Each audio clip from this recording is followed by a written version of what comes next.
Changing crankcase sensors out on the Detroit D60, y'all. Stay tuned.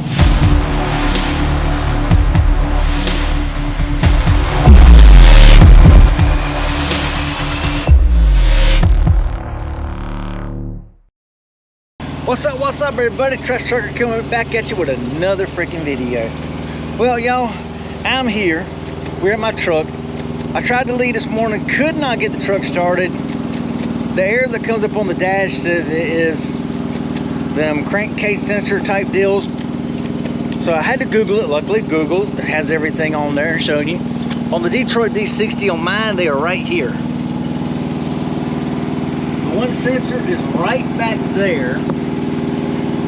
We pull this socket out. I actually have a socket on it right now at the moment. So you have to take that one bolt out that's right there. That comes out. Then you have to pull the sensor out and then put the new one in, which as you can see, there's no room to really work with right here. I can't get my hands really in there. So this is going to be fun to get this back in. The other one is right down there below the compressor. That one's a lot easier to get to than this one here. So I actually have, what is this? We're gonna look and see. 9/16 socket.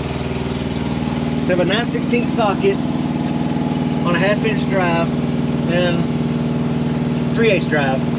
And of course a nice good long extension, because I've got to be able to get behind through here. You got that line there, so you know you need a good long extension. The extension I have wasn't long enough to get past this, so I've got my super long extension to change this out.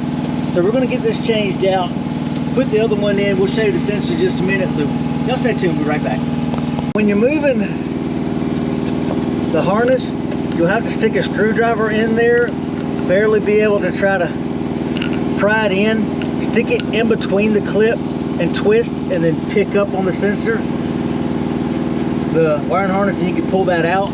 Then you have to get the screwdriver in here in between it and slowly just try to work it out, because like I say, there's not much room to work with in here with the compressor right here, and with it being where it's at. So the sensor just kind of slides out. You just kind of lightly just give it a tug like this and just kind of slowly twist it out, and there it is. It just popped right out and come out. So now we got to find it and get it pulled up. There it is. It's right down here. Okay, so here's our old sensor. Let's see exactly which one this is. Let me grab some glasses.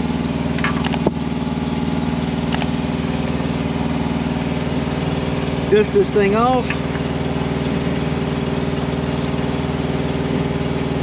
Okay, the top one here shows that it is the 7. We're gonna get some brake cleaner, clean it off real good just to double check that serial number to make sure. And we've got our two sensors here. One is marked with, the sensors are 08, they're DDE 089293887, and the other one is 388.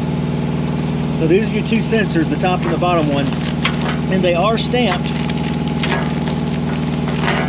right here on this one. Like you can see, that's the stubby one. One's stubby and one's long. The long one goes in the bottom, the stubby one at the top. So we're just going to double check. I think I read that as a 37. Yep, and right there you'll see, I think you can see, let's see.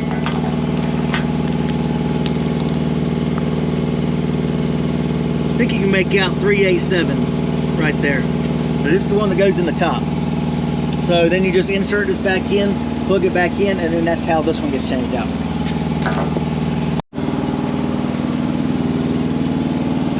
Alright y'all, and as you can see, we've got it in there. It's hard to really get it to push in there.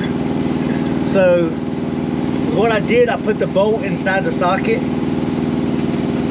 and then I fished it through, of course, with the ratchet and the driver, and I'm slowly tightening it, which is actually drawing the sensor into it and drawing it in there, you know, pretty good. So that's what we're trying to do to make sure we get it in there straight. But you don't want to, you know, cock it and all that, so always make sure that it's drawing in evenly. All right, y'all, now y'all can see we got the other one out. So that's all it is. I mean, you just take that bolt loose down there, you wiggly, just gently pry it and turn it loose and slowly pull on it as you're backing it off. There's the old one. You got the new one right here, so we're gonna get this changed out. And then, like I say, y'all, she better crank up or I'm gonna be mad. If it's not this, then it's probably the ECM going out. I hope that's not the case, y'all. Stay tuned. All right, everybody, here are our two old sensors. Like I say, on these old sensors, the new sensors are this number here, 8DDE 8908929 and 388. So, I'm all jacked up. Now this is the test, y'all. Let's give her a thing and see and hope and pray that she cranks. Let her run through her little cycle. And look at there. She's running. We're up and running, and I saved myself a repair bill because I could have got the shop to do it, but I did it myself and saved the money. Now granted, I paid $36 for the Uber ride round trip, plus I did give them a $10 tip for taking me there, because thinking how much I would have cost a mechanic to do this. Probably would have been, you know, $200 labor fee for him to change these out at a mechanic shop, plus the sensors. Now these sensors were, let's see, I was lucky there was a Detroit diesel. One didn't have them. He had one but not the other. There was another Detroit down in South Miami, down on 2277 Northwest 14th Street in Miami, Florida. Another Florida Detroit diesel Allison. But they had one sensor, was the sync reference sensor was 117.43. The timing reference sensor was 102.15. So I paid $234.95 for the sensors, plus $36 for an Uber ride, $10 tip. And now I'm back running. I can go to work tomorrow, so I won't miss a day. So that's what I say, everybody. I'm a strong believer of keeping tools on your truck. I may not know how to do much on the engine, but there are some things that I can Google and I can look up. Some things I can do myself. I mean, a toolkit, y'all. A toolkit. Keep a toolkit with sockets. I mean, I actually have several tool bags that I keep on this truck. Just, you know, just in case. Tool bags here, brake cleaner and things, other stuff. Lots of freaking, you know, bits and everything else, wrenches, the step drill bits, everything else. A pad, because I changed my oil, my APU the other day. So, you know, keep tools on your truck. And here I have the heavier tool stuffs. You know, freaking half-inch freaking impact that I've changed shocks with. You know, I've got bigger channel locks, things like that, hammers. I have old school strap wrenches, big ones, and, you know, good stuff like crescent wrenches. I mean, because, you know, you get those bolts that are kind of big. So, I mean, how's this for a crescent wrench? You can see the size of this crescent wrench. Well, that's a crescent wrench for you right there. I mean, the head right there, you know, is the size of my hand.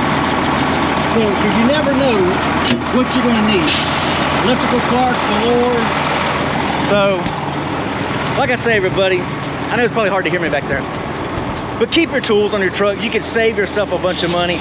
Now we've got my truck fixed. I'll be up and ready to go tomorrow. So, hey, I got on Google. I looked around for parts. I called several different locations. Nobody had them. But we were able to track down one Detroit that actually had both sensors. So, Uber, hey, what can I say, y'all? Thanks, Carlos, for Uber. Hey, I saved myself a boatload of money, y'all. So, work smarter, not harder, y'all. Peace out.